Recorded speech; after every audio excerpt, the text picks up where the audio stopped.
Obrigado, Fernando. Queria agradecer, ao convite do Marc e da organização do fórum.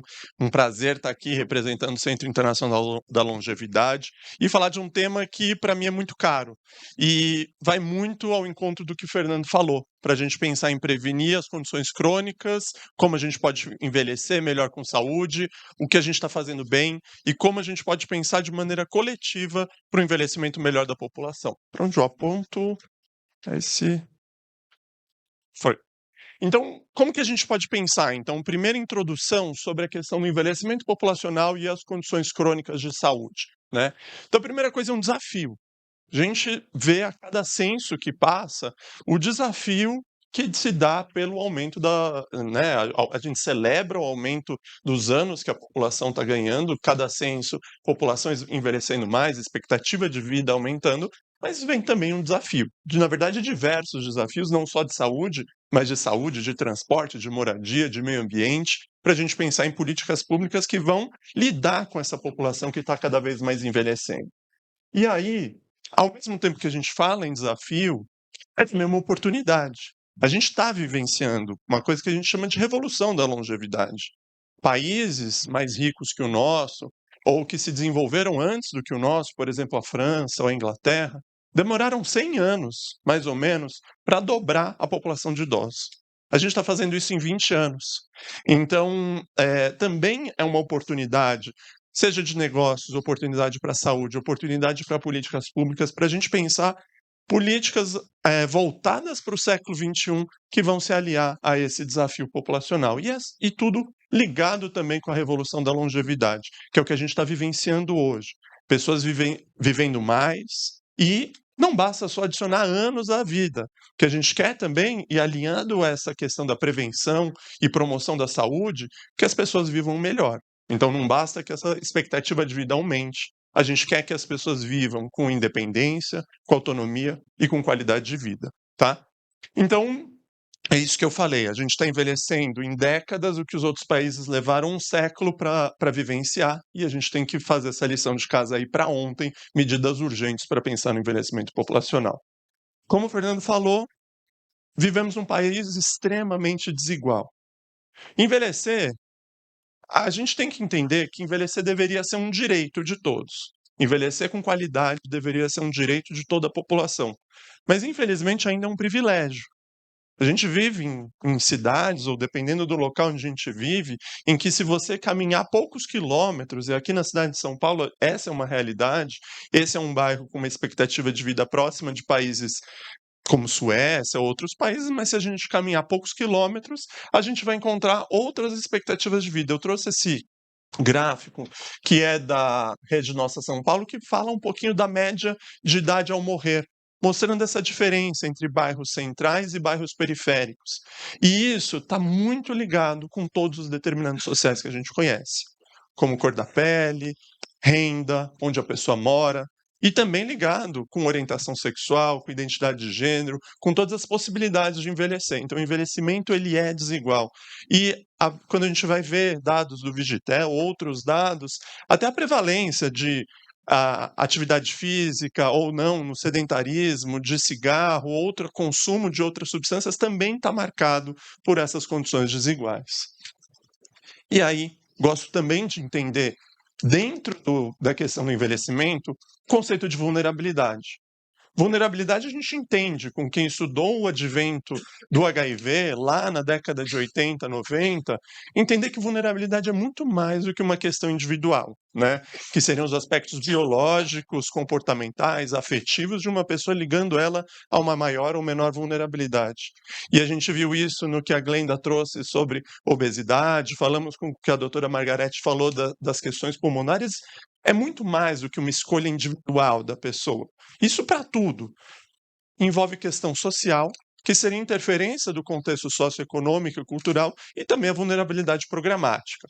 Vulnerabilidade programática sendo tudo aquilo que nós, a questão do Estado, vai fazer para proteger ou deixar de proteger uma determinada população.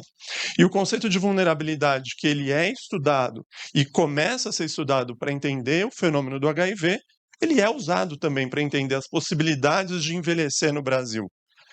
A gente já tem estudos sérios, como seja o ELSA, o ELSE, ou até próprio estudo Fibra, com dados representativos de Campinas, mostrando que idosos de menor renda apresentam problemas mais prevalentes, como problemas de memória, distúrbios do sono, mais quedas, entre outros problemas, até como incontinência urinária.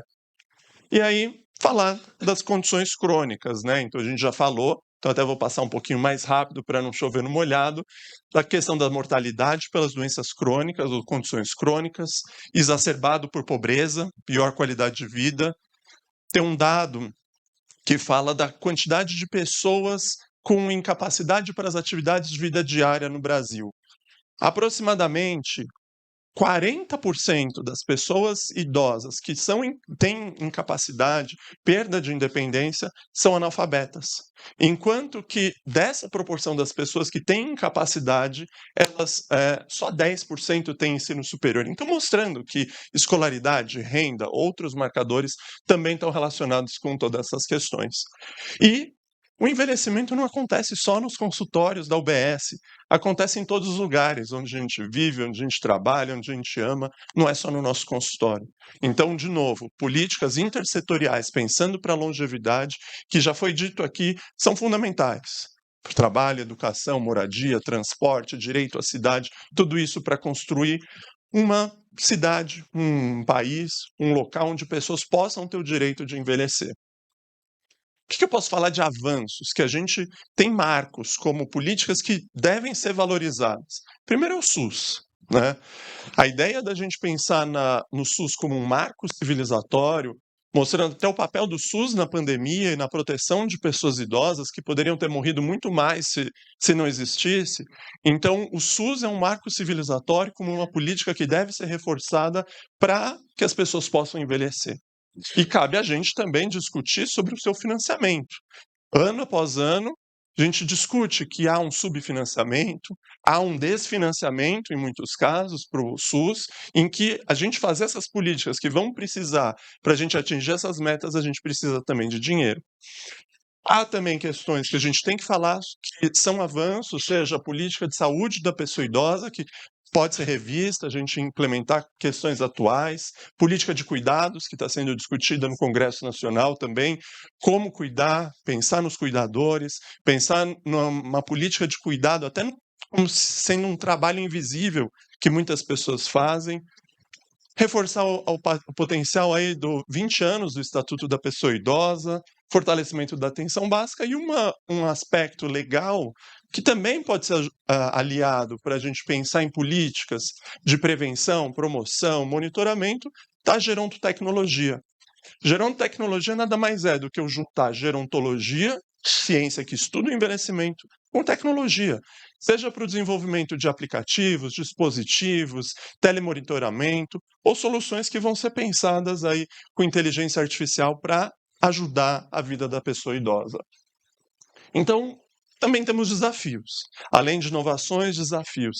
Primeira coisa é pouca formação em geriatria, pouca formação em envelhecimento que as nossas escolas, os nossos cursos, né? Então, são poucas as escolas médicas que têm, seja uma cadeira, um curso, um módulo, que vai falar de envelhecimento da população. São poucos os médicos que escolhem geriatria, mas talvez mesmo não sendo só esses médicos, a gente tem residências, outros tipos de formações que vão falar das particularidades da pessoa idosa. E aí, quando eu não conheço, muitas vezes vai entrar a questão de iatrogenia. Iatrogenia entrando como uma das principais causas de morte em pessoas idosas e vem pelo desconhecimento também. A gente entender que também para eu fazer prevenção de condições crônicas, entra a prevenção quaternária, de eu prevenir agravos que nós podemos estar fazendo com as pessoas que são atendidas por nós. Falar um pouco, nesse momento também, que fazer política para um envelhecimento também é aliar o que a OPAS traz como a década do envelhecimento saudável nas Américas. Para a gente pensar numa década do envelhecimento saudável nas Américas, já estamos aí na metade da década, 4 pilares elencados, né? Então, o primeiro pilar, a gente mudar a forma como a gente sente, pensa e acredita no envelhecimento. Isso aqui é ir trabalhar o idadismo, né? Então, o nosso idadismo, o etarismo que a gente tem em relação ao envelhecimento, mas eu associaria aqui outros preconceitos que não dão para a gente deixar de lado. Racismo, capacitismo, sorofobia, LGBTfobia, todos esses preconceitos entrariam no pilar 1 para a gente garantir um envelhecimento saudável. Garantir que a comunidade promova a capacidade da pessoa idosa. Então, tem uma cidade amiga da pessoa idosa, uma comunidade que acolha, que tenham espaços onde essas pessoas sejam respeitadas. Fortalecer a atenção primária e entregar serviços de atenção primárias voltados e que sejam adequados para a pessoa idosa e para aquelas pessoas que necessitarem terem disponível um acesso de longo prazo. E aqui a gente está falando de sejam instituições, sejam de outros locais onde essas pessoas possam ser acolhidas. Falar de envelhecimento saudável é sempre a gente reforçar a questão da promoção da saúde, né? E, novamente, não como uma escolha individual, então há sim aspectos individuais que facilitam ou não a escolha ou a adesão a práticas de promoção à saúde, mas basicamente isso aqui entrar em todas as políticas para soluções coletivas para adesão a essas medidas, como atividade física, saúde mental, controle das condições de saúde, socialização, dieta, garantia de acesso à saúde, controle do estresse, os rastreios e também a saúde aí do sono. Vou falar basicamente mais rapidinho, que falta só um minuto. Na verdade, acabou o tempo, mas o que eu queria falar dos M's da geriatria, what matter most, o que mais importa para a pessoa. Então, sempre quando a gente for pensar num cuidado, num PTS, num plano de terapia singular de uma pessoa idosa, quero que a gente fale do cuidado centrado na pessoa, né? Então, o que mais importa para ela tem que ser o mais importante. Então, para finalizar, que acabou meu tempo, então, pessoa idosa é uma potência social, econômica, afetiva.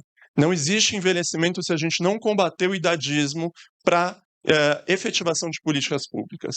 A gente tem que criar uma cultura do cuidado e falar do que é cuidado, como trabalho, também o que apoiar, também com políticas públicas, o cuidador, a pessoa que cuida de uma pessoa idosa, e aplicar esses 4 pilares do envelhecimento ativo, associado ao conceito de vulnerabilidade, entendendo as nossas desigualdades. Agradeço muito a atenção de todos e todas e fico depois aberto a perguntas. Muito obrigado.